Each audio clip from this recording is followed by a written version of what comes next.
Everything is changing, growing, and evolving, even you. From the nurse's student to the baby nurse, off the bedside nurse and into entrepreneurship, you have evolved. So now we're here at the Evolved Nurse Podcast. I'm your host, Lakeisha, and let's get right into the episode. Hey y'all, today's guest is a dynamic woman wearing many hats as a mom, wife, occupational therapist, wellness advocate, and creative force in the digital world. With a master's in occupational therapy and years of hands-on experience helping individuals across the lifespan thrive, she is passionate about making therapy practical, accessible, and joyful for families and communities. She specializes in early childhood development and also works to make seniors' homes safer and more accessible so they can age in a place with dignity and independence. Whether she's planning co-treatment sessions, hosting sound baths, or helping children regulate, her mission is rooted in connection, function, and wellness.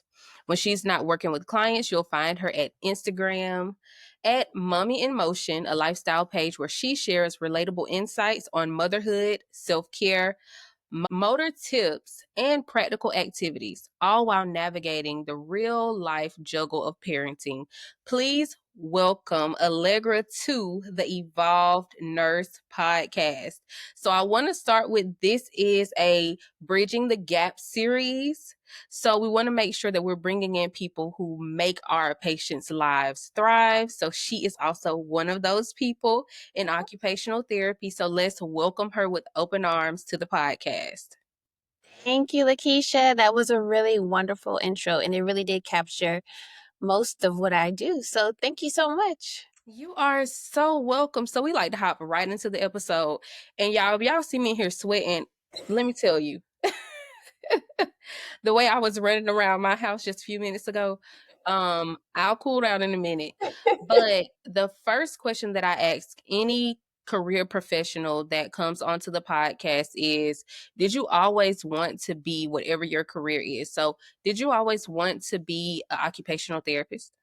No, I did not. I actually wasn't even aware of what OT was until much later in life. I actually wanted to be a speech therapist, Mm-hmm. and it just wasn't working out. So I decided to do some more research into other related service provider positions, and I found occupational therapy. And when I looked it up, I was like, wow, this really encompasses a lot. Like I can do a lot of different things, work with a lot of different people across the lifespan. And it really did take hold of me. And I was like, this is exactly what I want to do. And I'm glad that you found that, because many times in healthcare, like even with me, we don't see all the different specialties that there are. So most people, they're like, I'm going to go be a nurse, but nursing may not even be what you should do. You know, Mhm. there are several different things in the healthcare field that will help you fuel your purpose as well as find that niche that you love.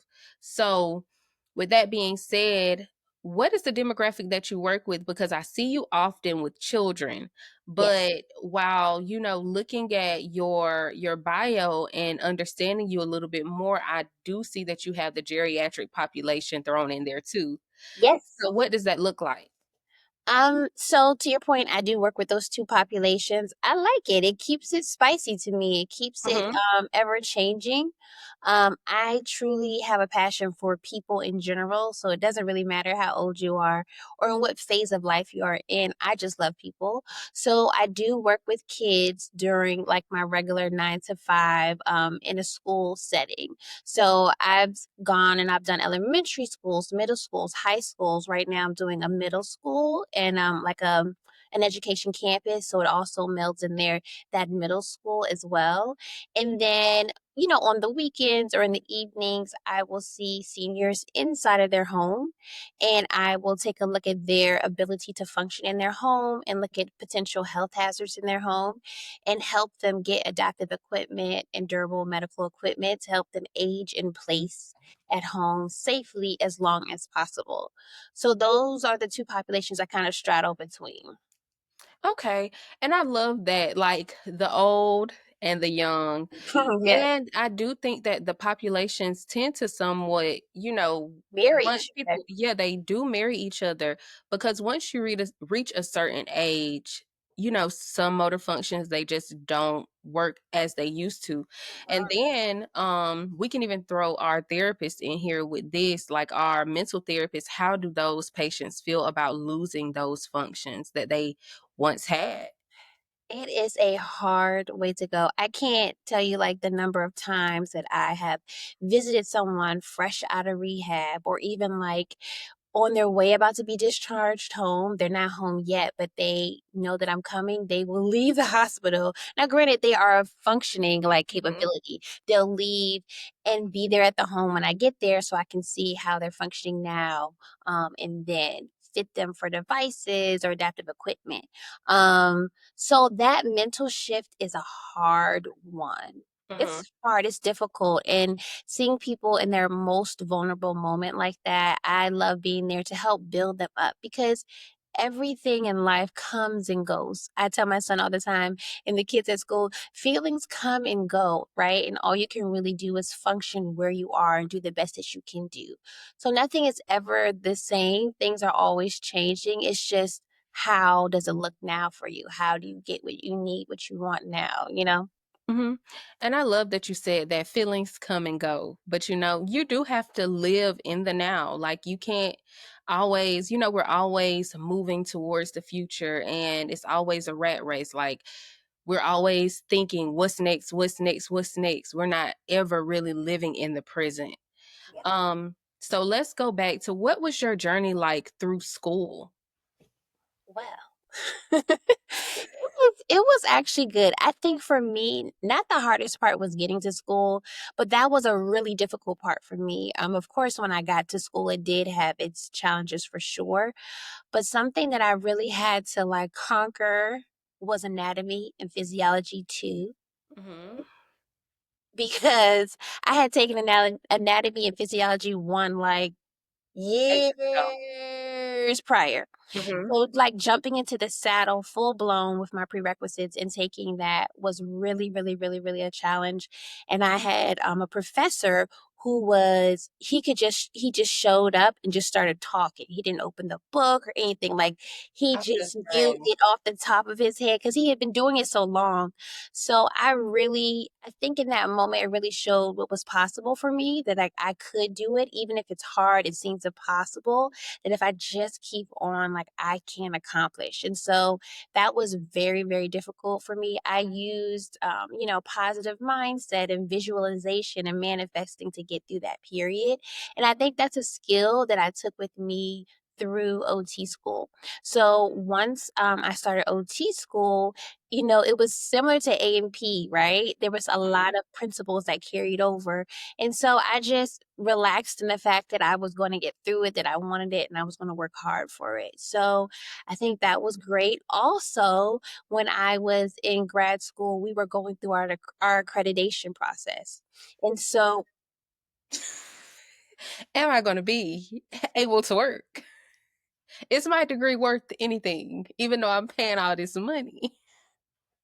So that was a hurdle as well, right? I think it was a hurdle for us. It was a hurdle for the professors. I think it was a hurdle for the university, but overall, like we definitely got certification. It was a good program, and I felt really nurtured in that program. And so I'm just so thankful that I came to it when I came to it, because Yes. OT is definitely like a hot career, and it is very difficult to get into, if I'm gonna be honest. Mhm. And so I was just lucky to be there and grateful to be there at that time, and I was able to capitalize on it. So, what are the difficulties that you're seeing that people who are wanting to go into occupational therapy that they would have trying to enter into the career field? I think it's oversaturated in terms of like, so I know in California, that's really the birthplace of OT. There's Mhm. quite a few OT schools, but there's so many people applying and wanting to start in the birthplace.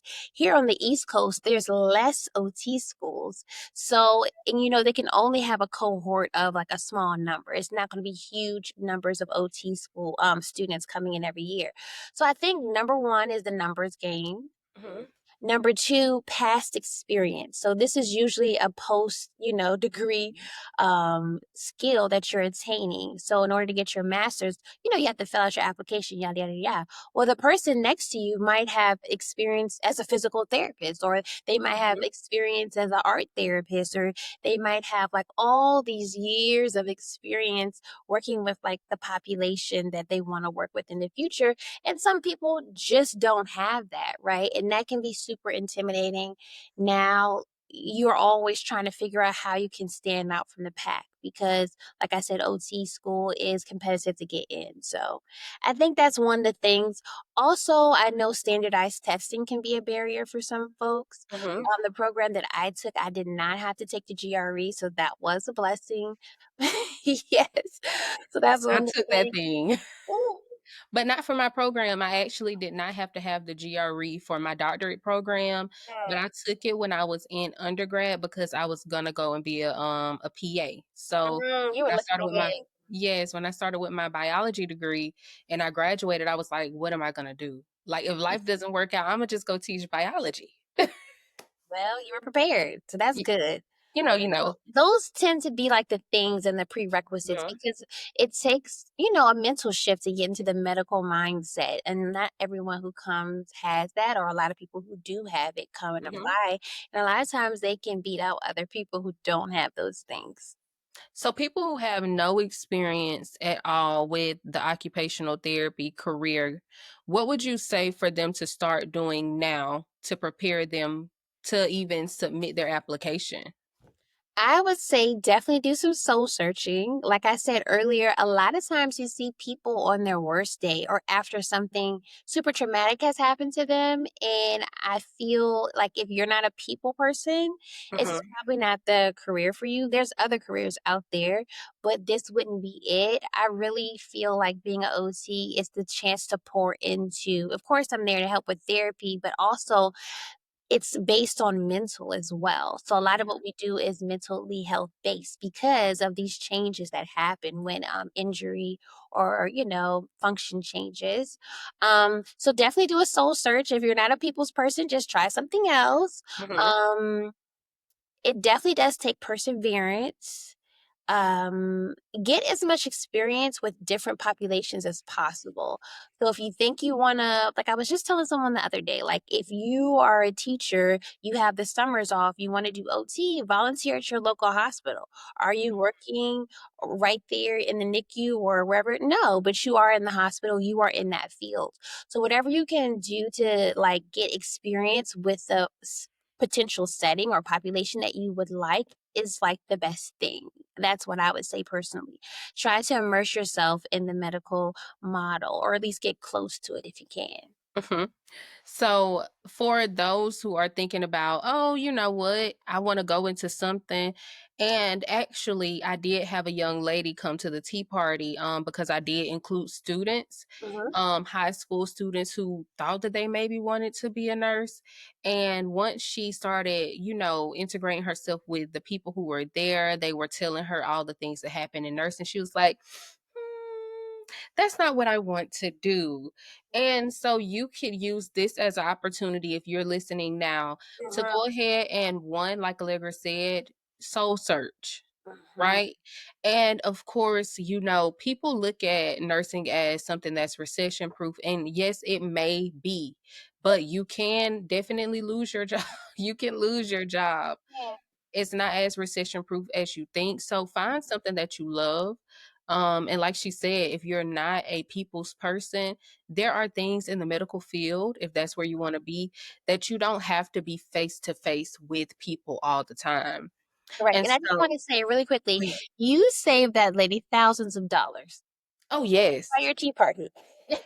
Yes, yes. Thousands of dollars, thousands of dollars. Because most of the time, people, like you said, you were listening to one of my episodes and you said all of these careers, but you didn't say occupational therapy. Mhm.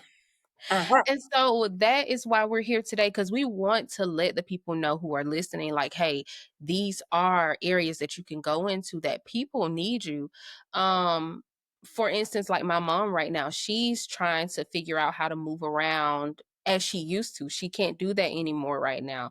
So having those people in place like you to be able to, one, be there for them so that they can get their proper equipment, so that they can learn how to do new things, so that they can strive to have a better quality of life.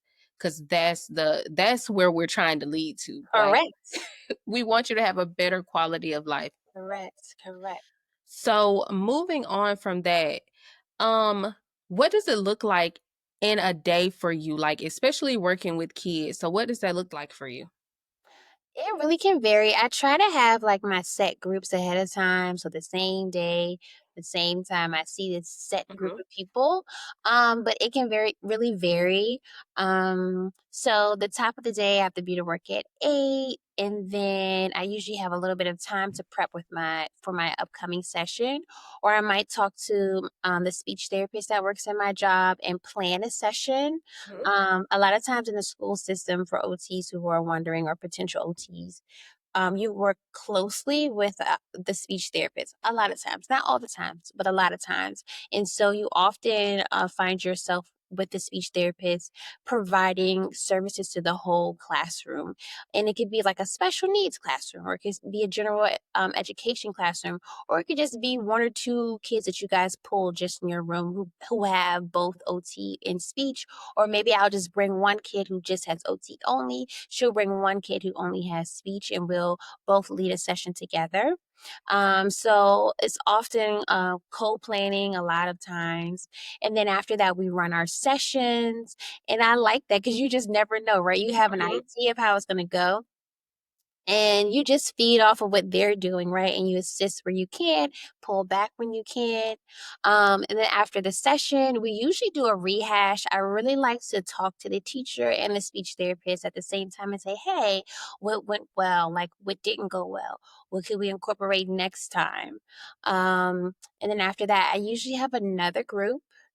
By that time, it might be lunch, or I might have like a quick IEP meeting. After lunch, I tend to do another group session. For also the people out there wondering, if you're seeing young kids, pre-K 3, pre-K 4, you cannot see them after lunch. It's finished, okay? You have to see them early in the morning. Um, and so, yeah, I'll usually do my older kids in the afternoon. And depending on what's going on, like with scheduling, or like if there's like school-wide testing or something like that, my schedule can be changed. So I really love the school system because it gives me a lot of flexibility. So in general, I have a general idea of what I'm going to do every day in terms of providing services, but at any time it can be flexible, and I don't have to like go and tell someone. It's really up to me in order to meet the minutes for the month, which I do. And I just love that it gives me flex, and it's just such a beautiful thing for me. And I did not ask you this in the beginning, but how long have you been in your profession? Since 2000, it's been like 6 years, 6 or 7 years. Don't Mhm. get me lying, girl. Oh, wow. I don't know. I Okay, know that I've been it's here. been 6 years. It's been 6 years. Okay. And so when I'm looking at how long you've been here, for people who are new in occupational therapy, it seems like you have your flow down, you're collaborating with other departments, you found your footing in Mhm, this space. So what would you tell them? So for our newbies who are mhm, coming into occupational therapy, what mhm. are some tips that you would give them to be able to structure their day so they don't feel so overwhelmed? So, like when they graduate and they start Mhm. practicing. That's a good question. I think for me, like I said, I have a general idea. Like if it's this certain day of a week, I know that I'm going to see these group of kids. That really, really, really helps me. Mhm. Depending on who you are, I prefer to do all of my documentation on one day. Okay. So, as I'm seeing my kids, I already know what I'm working on. That's already written down. After my notes, I hash it out to see what worked, what didn't work, and then I'll take little notes on like how each kid did. So I have those physical, like handwritten notes, which are like really quick. But then usually on Mondays, that's when I really type up all of my session notes. So knowing that I have to do my notes on Monday that's it, that's all. That also gives me like a little bit of pressure because I Mhm. don't want to get behind. But then it also leaves the rest of the week for me to like write my assessments and to write my IEPs and to do my goals and my progress notes, which can be like quite lengthy. So just having a set schedule is very helpful with your ease of mind and what you're going to do. So it kind of takes away a little bit of that anxiety. So the first year though, it's going to be there, like it's going to be a thing. Yes. Um, so you have to kind of, take notes and see what people are doing around you. But often in the school setting, you will be the only occupational therapist there. So it's really you. You really have to call the shots. You really have to own your own schedule. And I love that you said that because, first of all, speaking of documentation takes up a lot of people's lives in healthcare in Mhm, general. mhm. Like, it's one of those things where some people they don't have the capacity to do both. And so they get so overloaded with the documentation that sometimes it does cause you some mental strife Correct. and you're not able to give your patients the appropriate amount of care because you're so focused on the documentation. So And like you said, finding a strategy. I will say also with like the senior population, if you're in your phone or if you are in your iPad, they are going to be like, "What in the what?" Like she even paid it. They're gonna be calling the number on you, talking Mhm, about Allegra didn't do that, and it's not even that, right? Is that my mhm, phone? I'm sorry. mhm, it is. Oh my goodness. But yeah, you really have to be careful because you want to make sure that you are available and that you are yeah, available for your patients because that is really kind of the utmost. But if you are, you know, not paying attention to that and you're doing documentation, they can easily think that you don't care or you don't have Mhm. interest at heart or anything like that. So you really want to excuse me, make sure you are present when you're in that person's home or when you're with them for sure. And I'm glad that you talked about the differences between demographics and how they look at things and how they view respect. Mm-mm. Because that getting on the phone is not for the our elderly population. They are like, "Are you here? Right. What is that big thing in your hand?" Right. Now we do have some that are tech savvy, but for the most part, they are like, "Hey, I'm used to you being face to face with me. Pay Yes. attention to me." Right. First of all, they know how much they pay for their insurance. Medicaid, Medicare, everything. I don't know if I was on like Medicaid or Medicare, I would know. Like I would know. Like I paid into this and You now it's probably would because you have time. You're at home, you're relaxed. girl, they will be like, I paid $6 and something, something, something for this. So, you're supposed to be. Let me tell you something. I was just talking to someone today. I think I would be that person because I was telling them at the end of the yearish when I meet Mhm. my deductible, I'm trying to see any and everybody who is. I'm so mad that last year I didn't go see the podiatrist. But like I went to see like the pelvic floor therapist. I You're went to going see to the everybody. nutritionist. Everybody, I help need me. to go to a nutritionist. I paid my money. Help me. So I think I would be that person. You would definitely be that person, but right now, because I'm in DNP school, and that's what we're talking about now, finances Mhm. and the differences between all the different types of insurances and the deductibles and how to calculate it. And I'm like, I wish I knew this before. So I will probably be that person. Like, if I have to pay this 20% copay, Correct. I need to know who's doing what. Yes. 100. But yes, so we often talk about occupational therapy, or we talk about careers in general. But we are so much more than that. And here on the Evolve Nurse podcast, we get into that a little bit. So, outside of occupational therapy, what do you do? I try to stay alive as a mother. Just living. It's hazing, okay? When you have kids, they're hazing you, okay? Yeah, Um, they are. no, but seriously, like I am going through it with the tantrums, and it's just like I was talking to, I was talking to a mother in my school, and she was like, "Huh?" I was like, "I'm a mother too. Yes, I'm an OT, and I have lots of skills. I have lots of skills in my back pocket, and I pull them out, but." He's still a Mommy. toddler, right?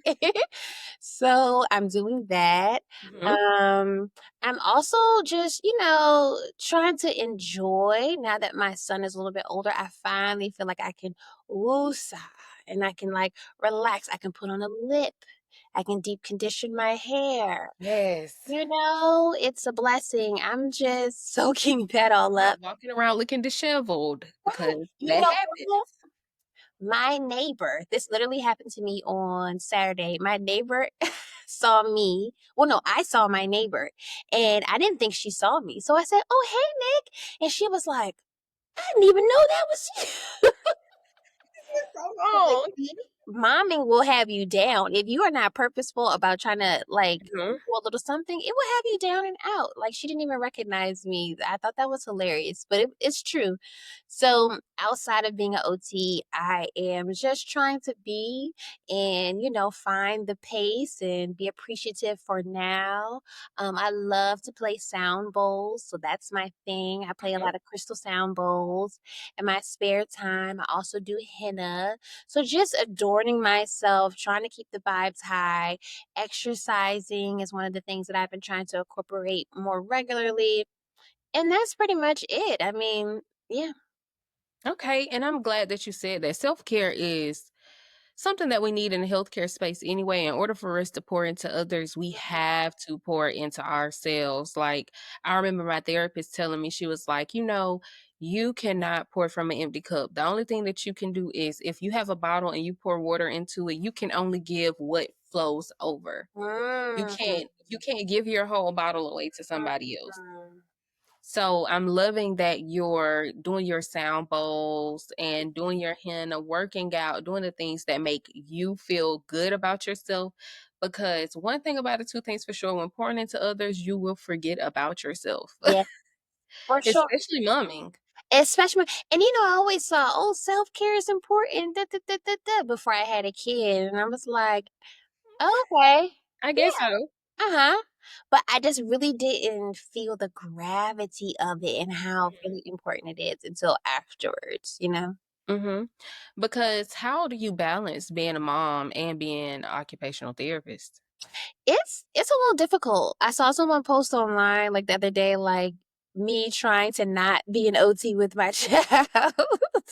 It's hard. It's hard. I think I have to realize, like, at the end of the day, it's gonna be fine. I think there's things like I do purposely work on with him, but Hmm. I don't do all of the things. I might do like working on a lot of underlying skills, but never am I like doing hand over hand tracing with him, but I'm Hmm. doing other things, right? And so just picking and choosing like what's really important to you. I think as a mother working in the school system, what has become super important for me is my son's ability to read and comprehend and his attention span.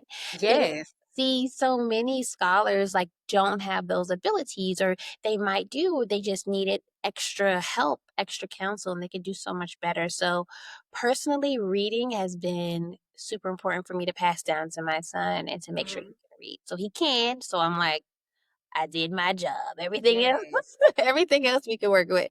Yes. Have you ever had to like hide the books?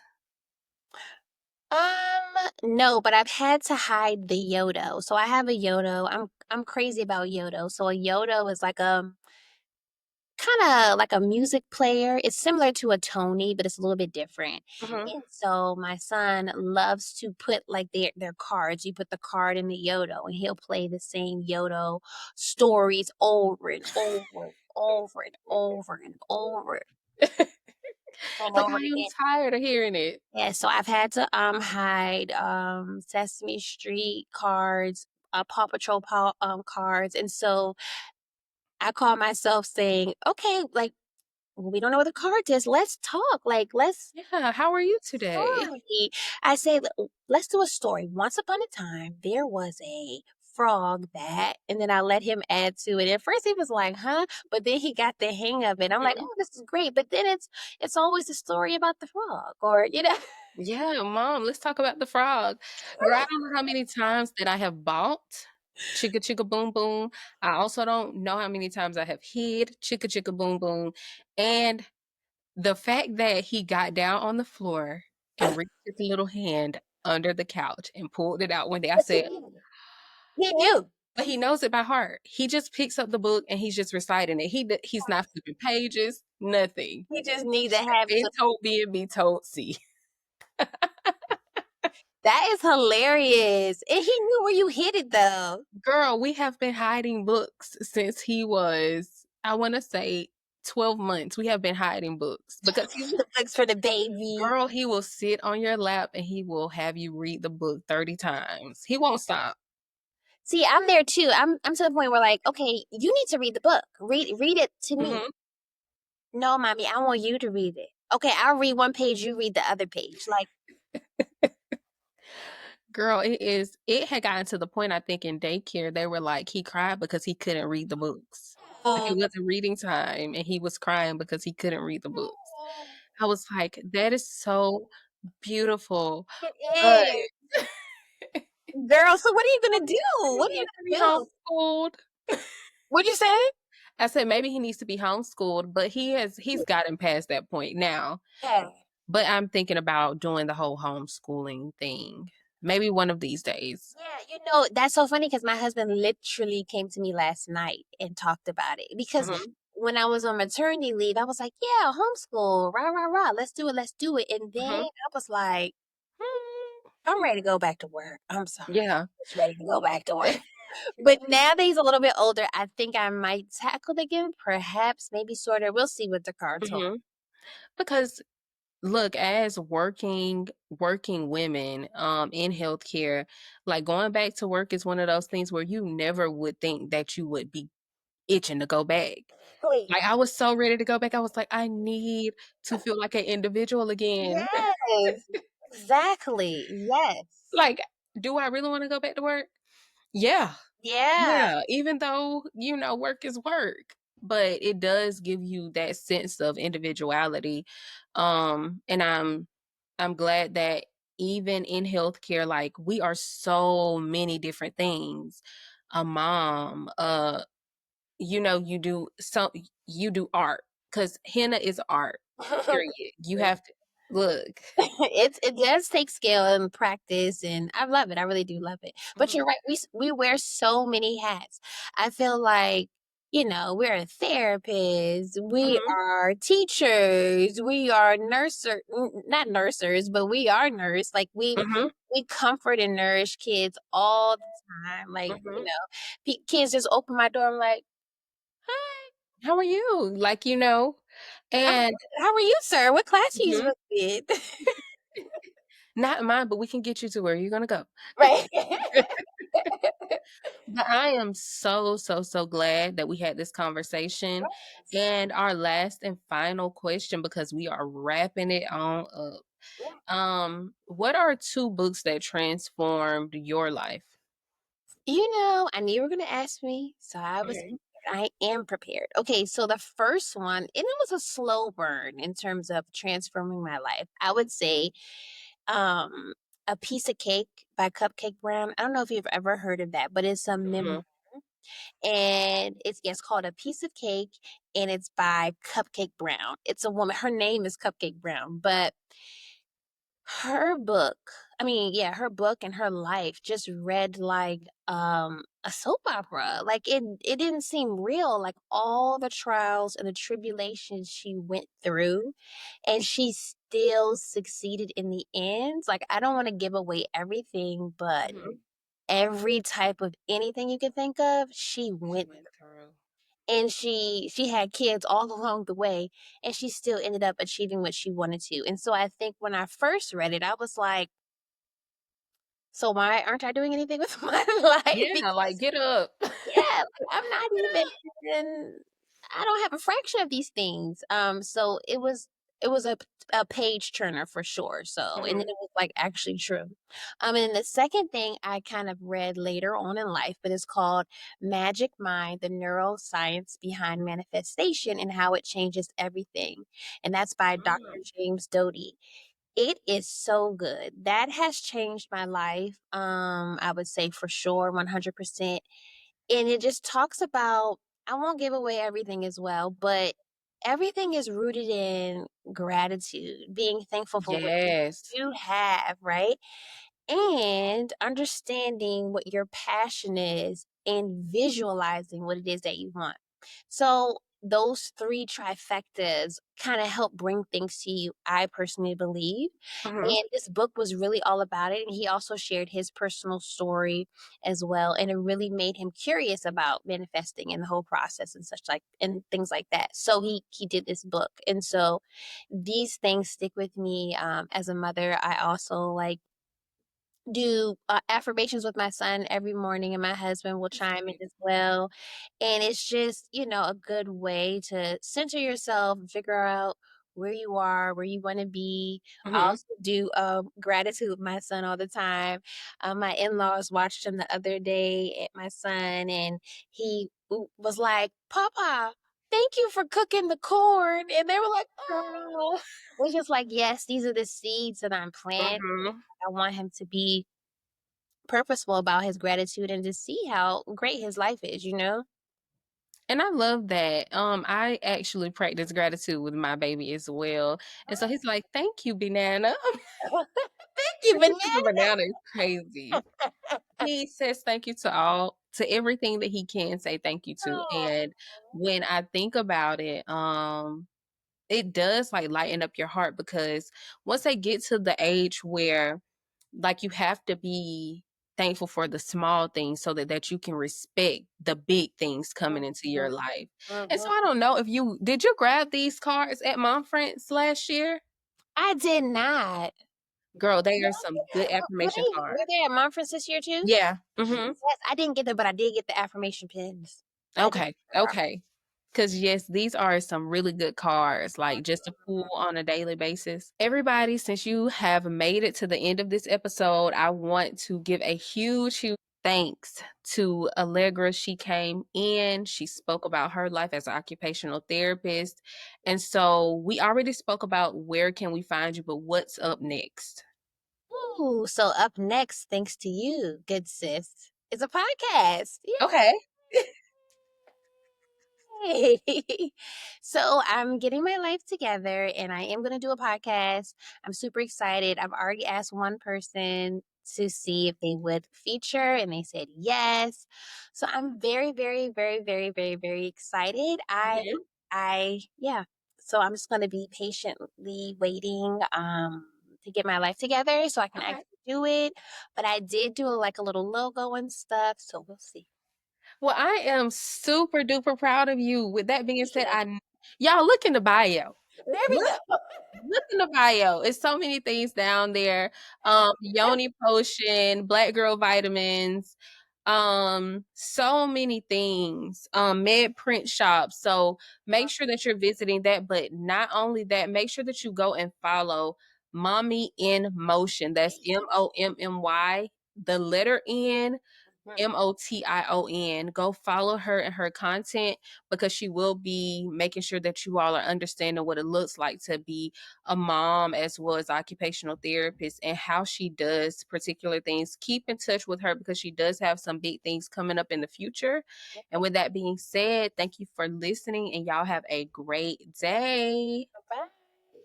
Bye.